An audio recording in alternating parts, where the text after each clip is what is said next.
if we matched up those teams, UAE, Visma Lease Bike, rider for rider, we don't have to go through every one, but it's important to note Visma Lease Bike, also Matteo Jorgensen, also Sepp Kuss, who won the Vuelta before. Like, this team is stacked. Once you take the head off the snake, and then the other guys are like, well, hey, now I want my chance. I mean, they're both winners. Ayuso won Tirreno Adriatico, Almeida won Romandy, Pays Basque, and Tour of Swiss. You think these guys are going to play nice?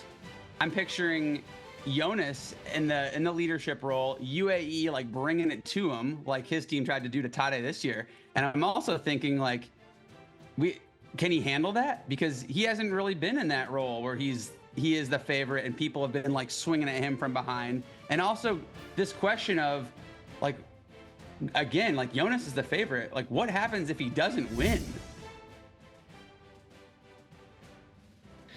Ladies and gentlemen, welcome back to Beyond the Podium. I'm joined with my studio buddy, Brent Bookwalter. We're going to be getting into a lot of topics, mainly the upcoming final Grand Tour of the year, the Vuelta a España. So, Brent, welcome back to the show. How have you been, man? I haven't seen you since, it seems like just yesterday that we were just in the booth together in Stamford, Connecticut. And now, how are you settling back in? You recovered? TJ, yeah, man, good to see you. That's funny. I don't think I've said a word to you since our final word of Beyond the Podium, and we bolted off at the airport. But yeah, life's moving fast. It seems like yesterday, but also we're packing a lot in. Final days of summer, kids going back to school soon, and happy to be back in my Western North Carolina mountains, trying to get back in shape, man. I feel like I just hemorrhaged fitness and form there in the studio days at Stamford. So lots of sweating, feeling a bit like a stuffed pig here out there on the bike and running. But yeah, happy to be back, and also happy to be getting the head back into bike racing. I think you've been at some races even since we've been to the tour. So remind me what you've been up to and where you've been. Yeah, actually, I took a quick trip with the family up in upstate New York. Took my daughter to a Broadway play before we did that, and then I headed straight back to Europe to direct the Vuelta Burgos.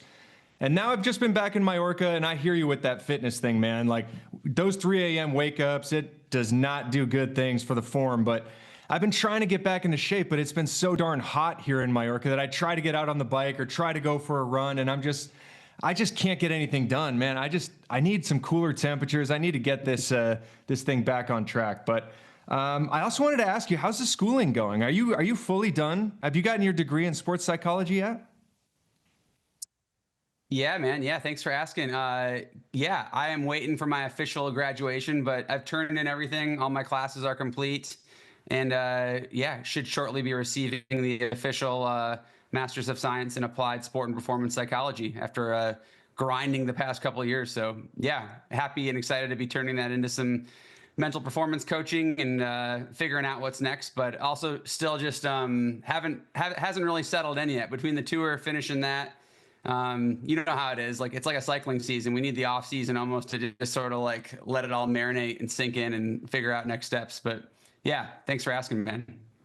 Yeah, 100%. Those were some inspiring Instagram posts that you were putting out there during the tour. And I liked that angle that you would bring into all the stuff you were learning with your schooling. And I just know that you're going to kick butt there. So good luck with all of that going forward. But what do you say we talk a little bit about the Vuelta? Starting in Italy, so a little unorthodox. But when I look at those opening stages, man, those look dangerous. I mean, like the second stage, the third stage, kind of summit finishes, but not super leg breaking hard. I don't know if it's going to be a GC day, but you could definitely lose it. But two names come to mind for me on those opening three stages in Italy, and that's Tom Pidcock and Mads Pedersen. Those look like some hard, kind of just burly, like you can still draft on those climbs, but you got to be able to handle your bike. You got to be fast, and you got to be able to survive some tough days. Yeah, TJ, absolutely. The Vuelta start in Italy, for me, when I saw that, I had to do a double take because, yeah, for me, Italy started the Tour de France. Yeah, feels kind of right. Spain started the Tour de France. Tour de France, we see it so international, flying around to different countries. But Italy, the juxtaposition of Italian racing in September as part of the Vuelta, it seems strange. So I think, one, we're going to get some unpredictable racing, and that goes along with those profiles that you just described of like They're not really GC days. They're probably too hard for the sprinters. We got to talk about the outright leaders then, who's going to control. So quickly get into the GC conversation. But yeah, Mads Peterson, man, he's one of the headliners that I have sort of marked for, some more continuing his domination from earlier this year. And I think he'll see him come to the fore in those early stages of the Vuelta for sure. Actually, did you ever race the Vuelta when it started up in Holland or any of those other outside countries that just kind of has a different flavor than the Vuelta? But because it has happened before. Yeah, it has happened before. Maybe that's part of it. A couple times I did the Vuelta, it was an entirely Spanish and Andorra affair. So for me, I just think of, the Spanish heat. I think of the late starts. Even your comments about being in Mallorca now in the summer and Vuelta Burgos, just sweltering under the hot midsummer sun in Spain. To me, it's like that is synonymous with the Vuelta. So yeah, throwing the cappuccinos and the paninis and the gelatos in there from Italy. It seems surprising, but I think it's a good move from the organizers as well. Keep us all guessing, and yeah, they're going to be back into Spain before too long, and that's where the meat of the race will happen. Another climbing stacked, super climbing heavy. The legs are going to talk. But the other thing I think of when I think of the Vuelta, as well as just the Spanish culture of it, is there is some unpredictableness in it, in that Spain, it's not a windy country by Belgian standards, but I think of these transfer stages and all the couple of Vueltas I've done, watching them on TV over the years, there are always these tense, windy GC shakeup potential sort of days.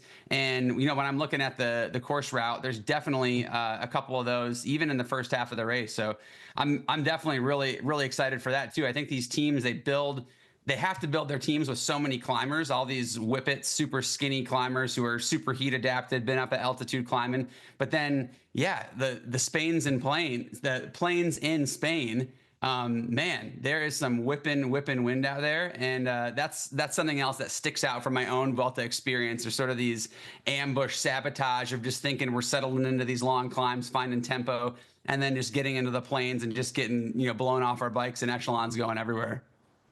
Yeah, I mean, you know how many of those like power generator windmills that they have in Spain? They just build those things all over the mountainside, and it's just like, okay, it is windy there, and I know what you're saying. It's always open. You either have like just flat, plain farmland without like, in France they have these like giant corn stalks that actually kind of shelters you from the wind, and in Spain it is just flat and it is windy. And man, I don't know how many Vueltas you've ridden. I've ridden, I think 5 of them in total, but it's been a mixed bag for me, to be honest. Like the Vuelta was the very first Grand Tour that I raced. And it started with this team time trial in the dark. They had it lit up like with these gigantic spotlights. And I was on HTC at the time, and we won the thing. I was actually going to cross the line first, but we had Mark Cavendish, and he just like sprinted us, and I was like, oh, okay, it's his team, like that's fine. I'm the new guy. I'm the neo pro. Got to pay my dues. But yeah, I also remember like having the worst crash of my life at the Vuelta in 2015, where I broke my arm, I tore a lung, I broke my foot, and I actually had to stay in Denia, where we used to do our training camp, for a week because they wouldn't let me fly with this lung thing. In 2017, I remember I finished 10th, and it was like I kind of suffered through it, had a crash early on, but I don't know. What are the high and low of your Vuelta experience, Brent? Yeah, I do remember some early team time trials, often controversial with safety issues. For me, in my personal Vuelta experience, I think my standout memories are the first time I did the Vuelta in 2012. We had Philippe Gilbert in the team, who had a bit of a rough season as he came to BMC, but was really looking for some redemption, getting his season back on track at the Vuelta. So we went there without a GC leader, which was atypical for me, being that team at the time was all about supporting Cadel Evans in the Grand Tours and the Tour de France. So the freedom that we had to just target stage wins with Phil, we actually had a lot of fun. It was like a fair bit of goofing around and kind of taking it lightly when we lost time and being the gruppetto. But man, with the couple stages that he circled, when he was on and we were all on and got motivated and up, like, oh man, he was unstoppable those two stages he won. I remember just having a good time, joking around at the dinner table with the guys and watching the replay of these guys trying to sprint Gilbert at the end and just like making jokes about the other guys breaking their chains because it looks like the power just totally went out of their legs. And yeah, old Gilbert just destroying them. So yeah, for me, it was a bit more of a laid back tour because I never went there with a GC leader like we often did with BMC with you or Richie or Cadell. But I also just remember it being like, it's so late in the year. Like if you don't come packing a lot of mental, physical reserves and energy, it gets grim there at the end. I mean, you're down to the end of September. Most guys have 40, 50, 60 race days in their legs already. And that's a lot. And I remember just kind of feeling that fatigue. And for that reason, it wasn't really my favorite Grand Tour. Yeah, it is a weird time of the year. Like you said, some people, they do the Giro and then they take a big break and they build back up towards the Vuelta. Some people do the Tour and then they go straight into the Vuelta. Some people use the Vuelta as preparation for the World Championships, which is what Gilbert was talking about. And I think, when Gilbert ended up winning the World Championships that year that you were talking about in 2012, and that he was just like on fire, ready to rip some legs off and just like, I want to show these guys that I'm the leader for this Belgian squad heading into the Worlds. So yeah, I think you're going to have a bit of mix of that. However, there are some hitters. There are some real serious contenders. So I'm going to ask you next, who's your favorite? Oh, Jonas Vingegaard. And that leads right into this other sort of like sentiment or comment I have about the Vuelta, and that in terms of the GC, which I personally wasn't ever part of, but it is sort of it's a race of like GC, like redemption, of comeback, of breakthroughs. When we look back historically, it's like, yeah, guys racing the Tour, doubling up, cementing domination, think Chris Froome, or it's like guys like Primož Roglič. How many rough tours has he had in recent years? Comes back, wins the Vuelta. So for me, that is the story this year with Jonas Vingegaard. He's had 2 years in a row now at the Tour. He has not been able to get really close to Tadej Pogacar. It is his Vuelta really to lose this year. There is no other option. It is mission critical. Jonas Vingegaard, his time as a leader of Visma bike, he's got to win this Vuelta. And I think he's looking really, really good for it. I mean, we were kind of even joking tongue in cheek a little bit back during our Tour coverage about Jonas's quotes. And I love the positivity. I loved how he kept giving himself a chance. He kept believing in himself. He knew that served him well. But we were like, Jonas, when are the attacks coming? And then towards the end, we even started to be like, well, maybe they're coming in the Vuelta. And he actually came out of the Tour saying, yeah, I feel pretty good. I feel so much better than last year. I feel really fresh. I'm excited for the Vuelta. And that's, Tadej Pogacar is not going to be at the Vuelta. And you could already even read that into his sort of, his attitude, his approach, his quotes at the end of the Tour. That guy needs a little bit of a break. Needs a little decompressor. He's gonna go smash it up in Quebec and Montreal. But Jonas Vingegaard, I think that he came out of the Tour really well. He was still riding strong in the last week. The team, they know how to win the Vuelta. Jonas is not a rookie there either. He hasn't won it before, but he's been up there on the podium. The year Sepp Kuss won, probably could have won himself. So the 2025 Vuelta is the Jonas Vingegaard show. And if it's not, him and his team they've got some worries then. Yeah. Do you think Jonas is going to be more motivated for the Vuelta having Tadej absent, or less motivated? Because, Ric Flair said it best. You want to be the man, you got to beat the man. And the man's not there. And right now the man is Tadej. But obviously it's still a Grand Tour. You're going to cement your legacy. You're never going to just go to a Grand Tour and say, it's kind of meaningless. It's not meaningless at all. Like, if you win the Vuelta, man, that makes your career. So how up for this do you think Jonas is going to be? Yeah, that's a good point, TJ. I think this Vuelta, another reason it's so important for Jonas is, Tadej is not there, but I think to get that winning mentality back, to sort of remind himself that he is a champion, he needs a run at a Grand Tour without Tadej. So this is the opportunity for that. And Jonas, he hasn't had a winning season by any means. Like, I think my count, he's been second place 12 times in 2025. Jonas Vingegaard, he's a champion. He's won the Tour de France multiple times. We've seen him also win a number of other stage races, stages in races. The fact that he's been knocking on the door so many times, like take Tadej Pogacar out of it, take the Vuelta, whatever race it is, like he's doing, Jonas just needs, wants, and has to have some wins. So I think it's good for him. Tadej's not there. He's still, yeah, I agree. Like eventually, in terms of his career, his legacy, cementing himself as the champ that we've seen him be, he's got to get back in the ring with Tadej and show that he can meet his match. But the first step to that is the Vuelta. Interestingly enough, with Jonas Vingegaard making the challenge at the Vuelta, I would still put Tadej Pogacar's UAE teammates as his prime competitors. Juan Ayuso, Joao Almeida. I mean, it's not a cakewalk for Jonas. Yeah, I put him in the driver's seat. He is the favorite, but UAE, once again, you see these teams time and time again at it. They're going to be up at it with each other again. And UAE is not slouching with two leaders in Ayuso and Almeida. No, 100%. I mean, we can talk all day long about the Tadej-Jonas rivalry, but there's also a Visma-Lisa Bike and UAE rivalry. I mean, these teams, there is no love lost between these teams, and they are showing up with fully loaded. Obviously, they're missing Tadej, but when you have Joao Almeida, Juan Ayuso, podium finishers, and Joao Almeida, I honestly believe that if he didn't crash out of the Tour, he would have been up there on the podium. He's hungry. They're going to want it. However, the one thing that I will give the edge to Jonas on over UAE on this one, obviously Jonas is probably, from what we've seen, the body of work is a better caliber rider.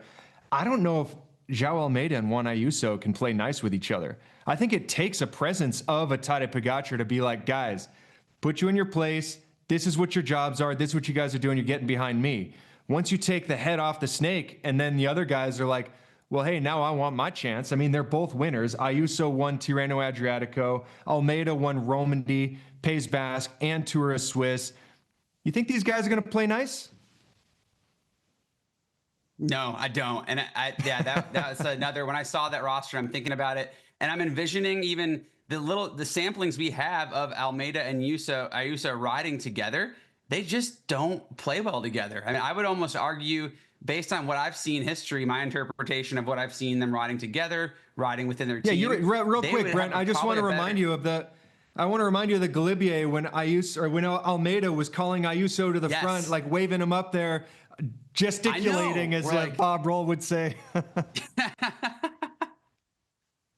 Yes, and that's exactly one of those images that I'm talking about. These guys don't play well together. I think UAE would have a better shot unseating Vingegaard with just Joao Almeida taking another climber as opposed to Ayuso, because I just don't see them playing well together. There's been all sorts of speculation as well about, is Ayuso unhappy? Is he going to leave the team? Is he going to stick around? You know, I don't personally know Juan Ayuso, so I can't really comment to his character, but I just don't see any scenario where either one of them really works for each other. They're going to have some, their press department and their directors are going to come out with some company line about their legs are going to decide and the road will decide, and they'll speak amongst each other. But I'm looking at that team also and saying, like, who's the road captain out there? Who's keeping these guys in line? Who's calling the shots? And how do you actually use this strength in Almeida and Ayuso together, as opposed to them racing against each other, which if they do that, then there's no chance they're going to beat Jonas if they're also racing each other. They'd have to find some way to use their strength and numbers and work together. I don't see it happen. But Tejay, you've talked to Ayuso a little more. You've been in the team car. You've seen him race. Is that an accurate assessment, or give me hope that these guys are going to line it up for each other and try to unseat Vingegaard as the favorite of the race? Well, Brent, I will be honest with you. There's been some teammates that I thought were really, really good teammates in my career, but I didn't like him as a person. That does happen. You don't necessarily have to like the guy to be a good teammate. And the advantage that they're going to have is what I was always talking about with Matteo Jorgensen and Jonas Vingegaard, the play action pass. If you have two people up there on GC, then one can attack, the other can sit, and when they claw back, you can counter. And that's always going to be that, that advantage of having two guys up there instead of just one. However, if they run into this little bickering battle of like, oh, well, you attack first. No, you attack first. No, I want to save it. No, you do this, you do that. I kind of saw that dynamic play out before with other teammates. I'm going to throw these guys under the bus, Frank and Andy Schleck. It was like Frank Schleck and Andy, they were both there, and they're brothers. Yet Frank was always the one who's like, oh, you go first. And then Andy was like, fine, I'll go first and I'll just go win this thing. But Frank never really wanted to touch the wind. And I can kind of see if I'm going to take a stab at someone who's going to be like, no, you attack first. I think Juan Ayuso is going to be that guy, because that's what we saw last year in the Tour de France. He was on the back of that group and he was having to have Almeida say, come on, get up here. But Almeida was sticking his nose in the wind. I think Ayuso is going to be a little bit hesitant to play that two-card game that would actually serve them really well.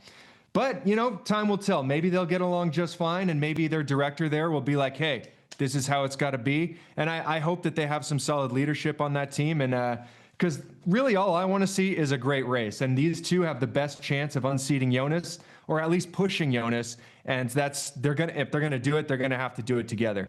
However, we got a lot of other names coming in there. So say we have Jonas on the podium. Say we have one guy from UAE. Who's the outsider for you? Who's looking good to you for that third spot on the podium? Man, well, I was actually gonna maybe say your buddy, your team, Richard Carapaz. Like we didn't get to see him at the Tour this year, so he was one of the names on the conversation. But then I've been digging around looking for preliminary start lists. I don't even know if he's going to the Vuelta, TJ. And I don't know if you can say anything for us, any inside knowledge, but I would put Richie definitely on that list of podium contenders with his recent and long-standing Grand Tour history. So what can you tell us about Richard Carapaz, TJ? Well, I can tell you that he's not going. The reasons I'm not entirely sure. I know he wasn't able to take the Tour with some health issues. He was having some gut problems. I don't think that issue has lingered. I think he's healthy now, but I just don't know if he has the preparation to be able to do another 3-week race. But I know he is focusing on like the Giro de Lombardy, the World Championships. So I think he's going to have more of a one-day focus for the later part of the season. So sadly, we won't be seeing Richard Carapaz at this year's Vuelta. But I don't know, when I look at the list of names, we have Jai Hindley, we have Mikel Landa, we have Ben O'Connor, who was second last year. We have Antonio Tabiri, Egan Bernal starting to come into form. Felix Gall is going to be there, and who just had a really strong Tour de France. But one name that sticks out above all others for me is Giulio Ciccone. This guy just won the San Sebastian. He won a very impressive stage at Vuelta Burgos. I think he would have won the overall at Vuelta Burgos and would have been able to unseat Isaac Del Toro had it not been for a crash on stage 2, I believe it was, that cost him some time. But this guy just looks like he is flying at the moment. It's starting in Italy. That's going to give him some extra motivation. So, and Trek, they've just been on a roll this season, man. And he's going to have Mads Pedersen there. He's going to, like, he's good for 2-3 wins minimum. And maybe even the, I don't know what color the sprint jersey is there, but the sprint jersey, he's probably going to be in the running for that. So I think Giulio Ciccone, he's going to be able to just roll in there nice and calm and deliver a podium result. Yeah, TJ, I love Ciccone too. It's interesting, like digging around the stats, his best result, as far as I know, in a Grand Tour is 11th. 14 Grand Tour starts for Ciccone. Best is 11th, which is actually surprising. The way we see him ride Grand Tours, he's won multiple mountains jerseys in Grand Tours, but the fact that he hasn't strung together a full GC is interesting. And you could argue maybe it hasn't been the goal for him, maybe it hasn't been for the team, but clearly, as you said, he has the form and capability. So I'd love to see him carry some weight on his shoulders as that leadership. Really a test of a career to be able to do that through a full 3 weeks. And going back to the team situation, I love that team this year. These guys are like, they're so united. And I mentioned it to you before. I love saying that part of that reason is our old teammate Mickey Scher as a director. I don't even know if he's going to the Vuelta, but yeah, I mean, talk about leadership in an organization. It goes to so much to create a united environment, this all for one for all. And Trek has just been on a roll this year. They have won races with, I forget how many riders. I think Trek has won races with like 12 or 13 different riders on that squad, which I suspect is unprecedented within the World Tour. Mads Pedersen, dominance at the Giro, the way they rallied it around Jonathan Milan at the Tour. So they're going to pick up right where they left off with that. And they're going to have Mads for stages, probably riding for that points jersey as well. Ciccone, real threat for a podium, definitely a top 10. He's poised for career best Grand Tour result in the GC. Absolutely. Yeah. That's actually a shocking stat that you just brought up earlier, that his best Grand Tour result is 11th place. I wouldn't have believed that if you didn't just tell me. But I actually am seeing a different Giulio Ciccone this year. I think, he's put a lot of pressure on himself. Right now, Italy, I think, is starving for that Grand Tour star after, Vincenzo Nibali retired a few years back. They've been looking for their next one. And Giulio Ciccone, I think, is the closest they got, and he's been kind of carrying the weight of a nation. But right now, I just see him as a so much more relaxed rider and just willing to trust his teammates, willing to trust the process. Like you said, the leadership of Trek's DS group. They also have Gregory Rass, Steven de Jong, like you mentioned, Mickey Scher, an old teammate of ours. I think they just have a really good cohesive group there. And we saw that manifest itself in the Giro with their success, as well as in the Tour with Jonathan Milan and all the success they were having there. And throughout the entire season, 12 different riders winning races. You have to go back to like the days of Mappai or maybe HTC to find that depth of talent that are just able to deliver you one. And I don't know, I just have the feeling that Giulio Ciccone, he's going to deliver a big one this time. Podium, I'm not putting it out of the realm of possibilities, but he's definitely got a tough course ahead of him.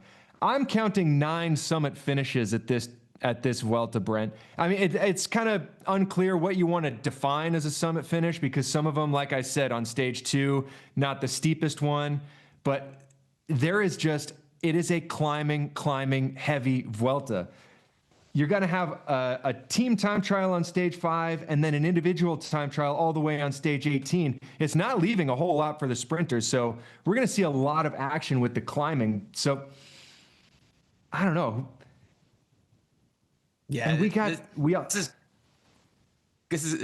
is the Volta. Like, what I like seeing La Angliru, Bola del Mundo. I mean, these climbs, like, for the fans at home that haven't been have over you to raced the Spain and Angliru? ridden these roads. Yes, the Angliru and the Bola del Mundo, just filthy savage beasts of like, why is there pavement up here? Where does this road go to? I mean, and now it's funny now with the gears the riders are riding, it's a less big of a deal, but these are the climbs that you look back over in recent or even less recent Vuelta España history. These are the climbs that the riders are thinking, like, we don't have gears that will almost get us up this climb. You're looking back to the Gruppetto, and there's guys like literally having to like walk because the climb's so steep. Maybe it's covered in moss. It's always shrouded in clouds. Now everyone's got more gears than they even know what to do with, so that's not a problem. Everyone's got mountain bike gears on their road bike these days. But yeah, I think that just goes to paint this picture of just how savagely steep and unrelenting and unpredictable these climbs are. This is not the Alps in France or Switzerland, where everything is nicely graded and relatively smooth and, at least one good lane. This is like barely a lane. These climbs are all like where the team cars can't even follow them up. They say like team cars park at the bottom. We'll send one moto with a mechanic and a set of wheels and like hope nothing happens to these guys. So yeah.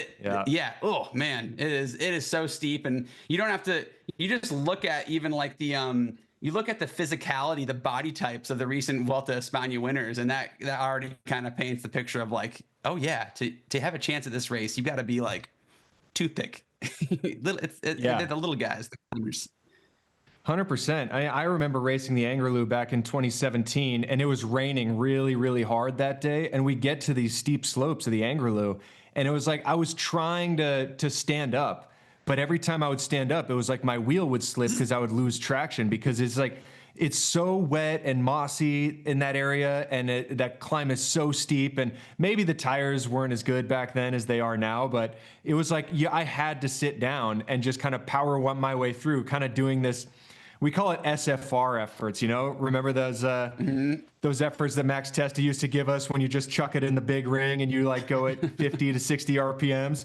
I felt like it was just one long 40-minute just SFR effort to get myself to the top there. And man, don't miss that. But, and you were one of the best guys in the race, man. You're one of the best climbers, and you're having a hard time get up. Think about the beefcakes back there, the big boys. Oh, ugly. Yeah, but no, the thing is, like, I was punching above my weight, Brent. I was like the GC guy who would look around and was a solid like 8 kilos heavier than all the other, like, Nairo Quintanas or like the Vincenzo Nibolis. And I was like a foot taller and 8 kilos heavier. I was like, man, when it gets to the gradients of the Angliru, I struggled heavily on those things. I was better suited to probably like the Tour de France, but the Vuelta, the gradients just get ungodly steep, and it is okay. My best result there was 10th, but it was like the most unimpressive 10th place that you would probably ever have seen. And I don't even think the camera even like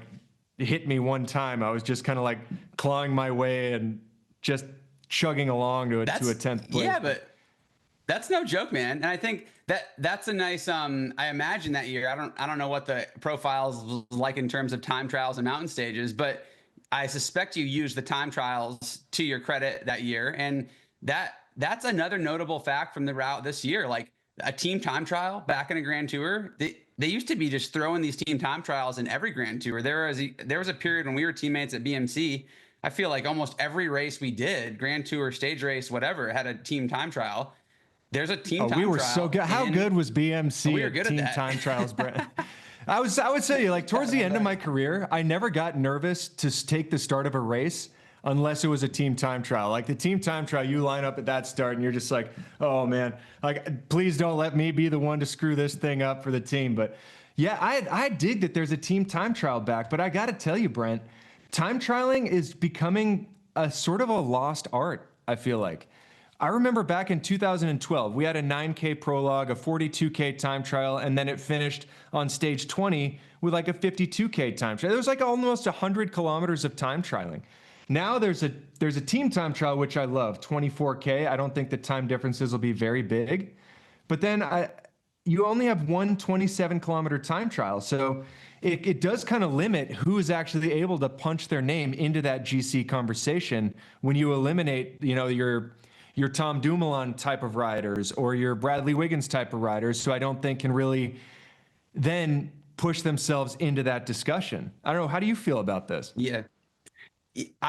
With the Vuelta, with so many mountaintop finishes, like we just said, favoring the climbers, I would love to see a 40K, 45K, like a complete time trial, not a pancake flat airstrip. But if I was the route designer, I'd love a fully comprehensive bit of everything, some up, some down, some technical, some aero flat, and you put these climbers up against each other in that environment. I just think that creates another level of unpredictableness. But then again, we also see, like you said, time trialing is a lost art.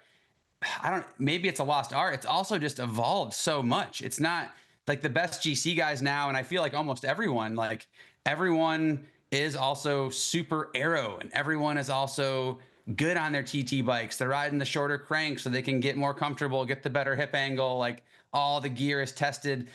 It's not just the best riders on the team that get some high zoot fancy time trial bike. Everyone's got the state of the art spaceships and the wild helmets. So yeah, it would really be interesting to me to have more time trialing, but I'm not sure, like, at the top of the top of the leaderboard, when we're talking about Jonas Vingegaard versus his other competitors, these guys are just so good at everything that it might not matter. But I do think there's enough time trialing this year to like at least keep it interesting. And I'm definitely eyes on. I can't wait to see the guys line up in the team time trial and see.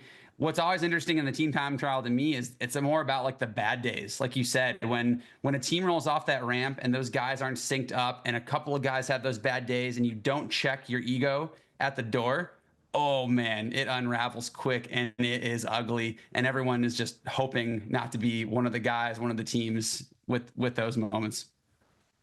Yeah, no, I hear you. I think if they did have one of those courses like they had in 2012 with 100 kilometers of time trialing, I think that would be like a chance for Remco Evenepoel to really challenge and punch his way into that. Like, is it going to be Remco or Tadej?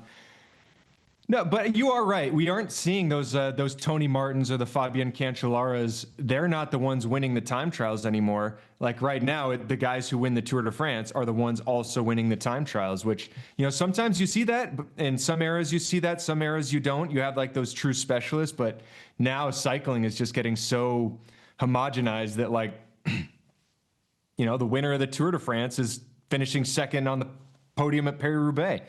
So yeah, these guys, everyone's just good at everything now. He's a special one. Yeah, I think the world will miss Tadej Pogacar at the Vuelta a España this year, but it's also sort of a nice opportunity for everyone else to come back to the fore, not be overshadowed by Tadej the Great, who we just the whole season can't stop talking about. So I'm really excited about that, and we have a number of good leaders, but yeah, I still go back to this team discussion and this dynamic of like UAE versus Visma Leasebike. How are they going to use these resources? And I think even like playing the little game, TJ, if we matched up those teams, UAE, Visma Leasebike, rider for rider, we don't have to go through every one, but it's important to note Visma Leasebike, also Matteo Jorgensen, also Sepp Kuss, who won the Vuelta before. Like, this team is stacked, and they traditionally show that they use their resources really well. They were such a well-oiled machine at the Tour this year in terms of all being united. You could argue about the use of their actual resources, but they were definitely they were up there pulling the dials and the levers and in control. So if you had to choose UAE or Visma Leasebike in terms of strength of team, who do you tip it to? And we could play a little bit of the game, like take this guy or take this guy with the two teams. Well, that's a good question. I do think that Visma Leasebike, they'll get to just be a little bit more in the driver's seat because they have the favorite. And I think Jonas will take the jersey early. And so they're going to be on a bit more defensive mode. They were definitely very, very aggressive in last year's Tour. But to say that they were a well-oiled machine, what I saw them doing was kind of doing a lot of running around, but not really putting any dents into Tadej, because that dent needed to come with a couple of punches from Jonas Vingegaard directly to Tadej. And there were many times and scenarios when all those pieces were in place, but Jonas just didn't capitalize on it. He did very much so on the stage to Mont Ventoux, but I don't know. It's just going to be a different dynamic now that Tadej's not there, and he just gets to sit behind a super strong team, and they just get to control the dials. And it's going to be up for UAE to kind of play the Visma role. So I think the roles have reversed now that Tadej's not there, and these guys have two guys to do that play action pass. We're basically going to see UAE doing what Visma did in the Tour. But yeah, so we've talked about the rivalries. Can Jonas handle that? What's that? I'm also wondering, when you say that, it's a good point of the role switching of the team, and I'm picturing Jonas in the leadership role, UAE bringing it to him like his team tried to do to Tadej this year, and I'm also thinking can he handle that, because he hasn't really been in that role where he is the favorite and people have been swinging at him from behind, and also this question of again, Jonas is the favorite. What happens if he doesn't win? I mean, I'm thinking the opportunity's there, but the pressure's also on. And when I think about Ayuso and Almeida lined up behind Jonas, towering over him like monsters, there's some pressure there. So yeah, how's he handling that? I think he's up for the challenge. Remember, Jonas has won the Tour de France twice. And when he was winning the Tour, Tadej was not just laying down. He was throwing everything he could at him, just attacking on descents, attacking on, short little punchy stuff, trying to take it to him in the mountains, anywhere he could. And Jonas, I think, dealt with it just fine. I think he's more suited to being in the driver's seat behind his powerhouse team than he is being like, let's get creative and try to take time. That's where I think that Jonas is less comfortable. So I think he'll be able to handle it just fine. It's whether or not UAE are going to be able to really capitalize on their strength in numbers. But one more thing I wanted to talk about, and that's the fight for the green jersey. There's only 5 real sort of sprint opportunities in this Vuelta that I'm counting. So kind of slim pickings. And when I look at the start list of the Vuelta, not a whole lot of sprint game. There's not a lot of sprinters even going there. So in this fight for the green jersey, what do you think we're going to see? Are we going to see maybe like a GC battle like what we almost saw on the Tour with Tadej Pogacar almost taking the green jersey? Do you think one of these GC guys are going to come away with it? Or do you think like a Tom Pidcock or a Mads Pedersen? I think Mads is the favorite for me. Like seeing how he's been racing the past couple of months. I believe it was just the Tour of Denmark, watching some of those highlights and those videos of his team leading him out and the dominance, how he just looks so fit. And we've seen his versatility before. I don't see any other teams like taking up the charge, like doing the lead out, taking the race on for some of these borderline stages, like on the limit of can the sprinters make it. I also don't see the GC guys coming to the fore for as many points in this Vuelta as maybe we did in the Tour, because I think it is the Vuelta, and I think the Vuelta traditionally has also like a lot more breakaways. I don't know. Maybe that's a misconception. Just when I think of the Vuelta, though, I think of a little less control, like a little more letting go, a little more opportunity. So I see more breakaways going, which is dispersing the points away from the GC guys. And to me, then it's the points jersey is Mads Pedersen, just because some of these stages you look at, they're not sprint stages. It's still a Mads stage. Yeah, no, I agree with you 100%. I think the biggest wild card out there that could take it to Mads Pedersen would be Tom Pidcock. I saw something that Tom Pidcock wants to try to race GC, which I don't know if that's a good idea. I think if he raced aggressively, jumped in breakaways, won some of those really punchy finishes like you were talking about earlier with Gilbert, that would be how Tom Pidcock can actually come away with some stage victories as well as a green jersey. But if he decides to play the GC game, I don't know. I'd be careful about that. I don't know if I really like that from Tom Pidcock, because I think we've seen some other riders before who were super exciting, aggressive, winners, think, okay, now I'm going to do GC, and they just be kind of drift to the back and are kind of unseen, and they might get a decent placing, but it kind of takes away from their style and their panache as a rider. So I don't know, maybe Tom Pidcock will prove me wrong and he'll be a great GC rider, but I think if he decides to go for the green jersey and a stage hunters and a breakaway hunters, I think he can run away with this green jersey. So that'll be interesting to see. Anyways, give me your podium prediction. 1, 2, 3. Whew. Oh man. Well, Jonas Vingegaard, I do Joao Almeida. And then that final one is hard, man, especially with this. You just dropped this bomb on us about Carapaz not being there. I would have put him in there for sure. We talked about Ciccone. I'm going to leave him for you because you brought him up. But I like Jai Hindley. I like, we didn't talk a lot about him and the show, but the team also, that'd be the same team podium as we saw in the Tour de France. And yeah, we've seen him win a Grand Tour already before. We haven't seen him at the 4 as much this year, but he's got the team. He's got some more maturity. No doubt he's going to be prepared, having already done all the heat training, the altitude, this and that. He's also versatile and quite scrappy. So I'll throw Hindley in there. All right. What do you think, TJ? Like who are your top 3? I'm going to go Jonas.